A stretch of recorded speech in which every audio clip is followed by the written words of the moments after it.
अस्सलाम वालेकुम। महंगाई में बचत के लिए टोटके। गूंदे हुए आटे को ख़मीर होने से बचाने के लिए इस पर घी लगाकर रख दें।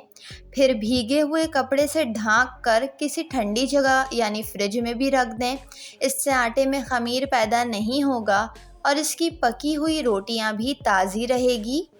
उबले हुए चावल बच जाएं तो किसी ठंडी जगह यानी फ्रिज में रख दें। दूसरे वक्त जब ताज़ा चावल पकाएं तो दूध या पानी डालने से पहले बासी चावल इसमें शामिल कर दें और फिर पानी निथाड़ लें। इस तरह बासी चावल ताज़ा हो जाएंगे।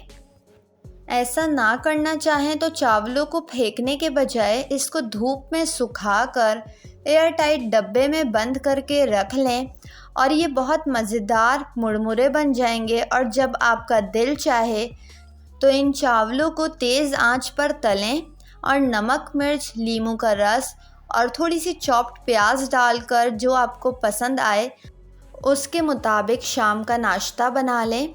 प्लास्टिक के बर्तनों पर काले निशान पड़ जाते हैं या वो बर्तन बिल्कुल निशान धब्बेदार हो जाते हैं और इन्हें इस्तेमाल करने का दिल नहीं करता, तो इसी बर्तनों को दोबारा नया जैसा बनाने के लिए पानी उबालें। इस देगची में वॉशिंग पाउडर और साथ में थोड़ी सी फिटकिरी डाल दें। जब पानी गर्म हो जाए तो इसमें गंदे बर्तन प्लास्टिक के डालकर ऊपर से ढक दें।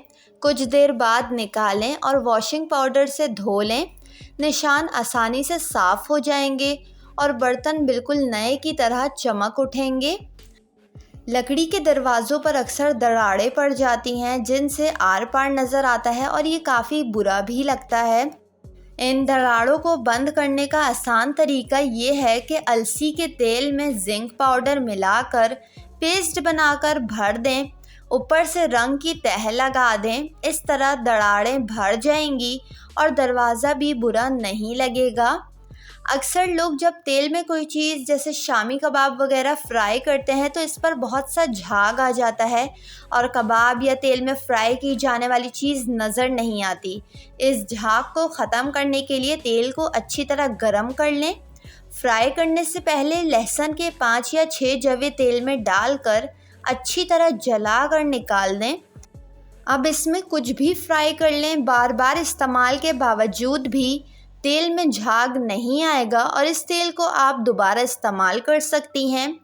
केक या ब्रेड को फ्रेश करने के लिए इसको थोड़ी देर के लिए माइक्रोवेव कर दें, वो फ्रेश हो जाएगी।